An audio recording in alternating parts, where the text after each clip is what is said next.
सरकार का बजट सामने आया और इस कोरोना काल में हम सब उम्मीद करते थे कि बजट हर साल आता है, लेकिन इस साल का बजट विशेष था क्योंकि कोरोना के बाद ये पहला बजट था और देशवासी उम्मीद करते थे कि इस बजट में कुछ ऐसी घोषणाएं होंगी जिससे आम आदमी को सीधे तौर पर लाभ मिलेगा।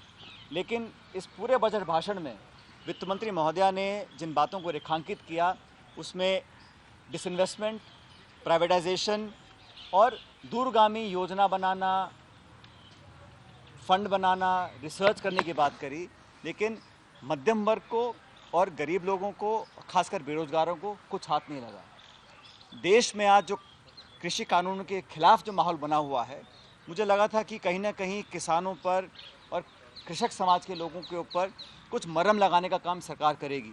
लेकिन आप बजट देखिए, इसमें कृषि के बजट को कम किया गया है।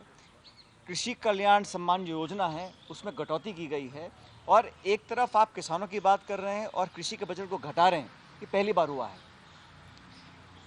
हवाई जहाज, airlines, railways, ports, highways, PSUs, हर कंपनी को, हर पीएसयू को विनिवेश करने का, डिसइन्वेस्टमेंट करने का एक योजनाबद्ध तरीके से काम हो रहा है। पहली बार 9.5 का डेफिसिट बजट में देखा गया है, जो 6.8 अगले साल के लिए बोल रहे हैं। लेकिन इस बजट भाषण में कहीं पर भी वर्तमान समस्याओं का समाधान नहीं किया गया है और खासकर राजस्थान के लिहाज से ये बजट बहुत निराशाजनक था क्योंकि राजस्थान को लेकर कोई योजना नहीं करी गई। सिर्फ जो इलेक्शन गोइंग स्टेट्स हैं, चाहे वो केरला है या तमिलनाडु है, बंगाल है, वहाँ पर भाषण में अपना उसका विवरण किया गया, लेकिन जो किसान समाज है, जो किसान हैं, कृषि है, उस पर कोई अपना ध्यान केंद्रित नहीं किया गया। इस बजट से, जैसा मैंने कहा कि ये कहा गया कि बहुत गंभीर संकट था अर्थव्यवस्था के ऊपर। इस समय जब लोग मदद चाहते थे, क्योंकि बजट तो हर फरवरी में आता है, लेकिन इस बजट में लोगों को उम्मीद थी कि सरकार बात करती है आत्मनिर्भर बनने की, लेकिन आज लोगों को अपने भरोसे छोड़ दिया गया है। हम सब उम्मीद करते थे कि हो सकता है घोषणा हो कि जो कोरोना का टीका है, जो वैक्सीन है, वो सरकार सबके लिए फ्री में लगाएगी। उसकी कोई घोषणा नहीं करी गई है और सेस के नाम पर आज पेट्रोल, डीजल, रसोई गैस लगातार उनकी कीमत बढ़ रही है। कीमत कम करने का, महंगाई कम करने का कोई इसमें जिक्र नहीं किया गया है। सिर्फ और सिर्फ जो संपत्ति, राष्ट्रीय संपत्तियां हैं, उसको कैसे हम बेचें और पैसा कमाएं। और भाजपा जब विपक्ष में थी तब इसी प्रकार के डिसइन्वेस्टमेंट के खिलाफ पार्लियामेंट के अंदर, पार्लियामेंट के बाहर बहुत हंगामा किया था और आज पूरा यू टर्न लिया है। जैसे मैंने कहा, जो पीएसयूज हैं, एलआईसी है, इन्वेस्टमेंट की बात, एफडीआई के खिलाफ बीजेपी ने हफ्तों तक पार्लियामेंट चलने नहीं दी और आज इंश्योरेंस हो, डिफेंस हो, हर जगह आप एफडीआई लाना चाहते हैं। तो कम से कम सरकार को ये स्वीकार करना चाहिए था कि हमने अपना स्टैंड बदला है। आधार कार्ड, जीएसटी, नरेगा, इन सब पर जो भाजपा का रुख था विपक्ष में, जब सत्ता में आए हैं पूरा बदल गया है। इसलिए इस बजट से बहुत निराशा पहुंची है और बहुत से विशेषज्ञ, मैं सुबह से देख रहा था, कहते हैं कि इस बजट से इकोनॉमिक रिकवरी हो रही है।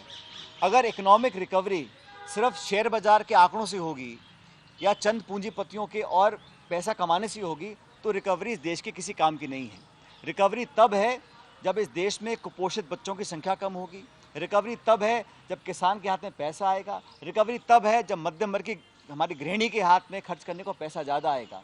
अगर आप लोगों के खातों में पैसा डालें और लोग अपने रोज़मर्रा के जीवन के लिए चाय, सब्जी, घी, तेल, कपड़े, जूते, चप्पल लेंगे तो कंजम्पशन बढ़ेगा, डिमांड बढ़ेगी और लोग मैन्युफैक्चरिंग और करेंगे।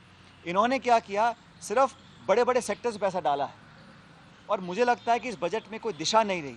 उन्होंने सिर्फ अपनी जान बचाने के लिए आज भाषण पढ़ दिया, स्टेटमेंट, लेकिन उसमें ठोस कार्रवाई, और ख़ासकर मैं दोबारा कहना चाहता हूँ, देश में जो 3 कृषि कानून बने हैं उसके विरोध में जो माहौल बना हुआ है, आज भी लोग धरने पर बैठे हैं, उन लोगों को संतुष्ट करने के लिए ना तो एमएसपी की, ना कृषि की बजट को बढ़ाने की घोषणा की गई और बजट को कम करने का काम किया गया है। रक्षा बजट का कोई जिक्र नहीं किया, पहली बार देखा है हमने। तो मैं सिर्फ बुराई नहीं कर रहा हूँ, लेकिन मैं वास्तविकता बताना चाहता हूँ कि इस बजट से राजस्थान, हमें उम्मीद करते थे जो ईस्टर्न कैनाल है, जो 35,000 करोड़ की योजना है, उस पर कोई घोषणा होगी, क्योंकि सारे सांसद हमारे भाजपा के राजस्थान के हैं। हो सकता है सरकार पे कुछ प्रभाव डालकर हमारे प्रदेश के लिए कुछ घोषणा होती, क्योंकि यहाँ चुनाव 3 साल तक नहीं है, तो यहाँ कोई घोषणा कर ही नहीं गई। इस प्रकार से जो बजट आज प्रस्तुत किया गया है वो बहुत निराशाजनक है, और इससे जो वर्तमान की समस्या हैं उसका समाधान नहीं होगा, बल्कि महंगाई बढ़ेगी और बेरोजगारी कम करने का कोई समाधान सरकार पेश नहीं कर पाई है। मिडिल क्लास बड़ी उम्मीदें कर रहा था सर कि कोविड के बाद अब थोड़ी राहत मिलेगी, टैक्स में कोई छूट नहीं है, बाकी युवाओं के लिए रोजगार की भी कोई 75 साल से जो ज़्यादा लोग उम्र में हैं उनको राहत दी है। क्या राहत है कि आप इनकम टैक्स मत भरिएगा, लेकिन उनके कोई टैक्स स्लैब में बदलाव या उनको अतिरिक्त धनराशि या कोई पेंशन, ऐसा कुछ नहीं है। एक राहत दी है कि आप इनकम टैक्स मत भरिए। ये कैसी राहत है भाई? और जो मध्यम वर्ग है, इस कोरोना काल में देखो, उद्योग बंद रहे, कारखाने बंद रहे, दुकानें बंद रहीं, सब बिजनेस ठप रहे, सिर्फ कृषि क्षेत्र ठप नहीं रहा, किसान ने खेती करना नहीं छोड़ा, तभी आज हमारे भंडार भरे हुए हैं अनाज से। उस किसान ने, जिसने लॉकडाउन और महामारी के टाइम पर भी अपना काम करना नहीं छोड़ा, खून पसीना बहाकर अनाज पैदा किया, उस किसान के लिए सरकार ने क्या किया है? उसके खिलाफ कानून बना दिए, उनके खिलाफ केस चल रहे हैं, और बजट में उसके आंकड़े को कम कर दिया जो बजट स्पेंड करते हैं एग्रीकल्चर के ऊपर। इसलिए मध्यम वर्ग को तो सबसे ज़्यादा दुख पहुंचा है, क्योंकि उनको कोई एडिशनल फ़ायदा नहीं मिला। टैक्स स्लैब उतने ही रहे। अभी एक भाजपा के साथी बोल रहे थे कि हमने कोई टैक्स नहीं बढ़ाया। मैंने कहा बहुत बड़ा उपकार है आपका कि हम टैक्स नहीं बढ़ाया। लोगों की छटनी हो रही है, नौकरी छूट रही हैं, और जिस नरेगा को धुतकारते थे, उस नरेगा के कारण बहुत से लोगों के पेट पले हैं इस देश और प्रदेश के अंदर।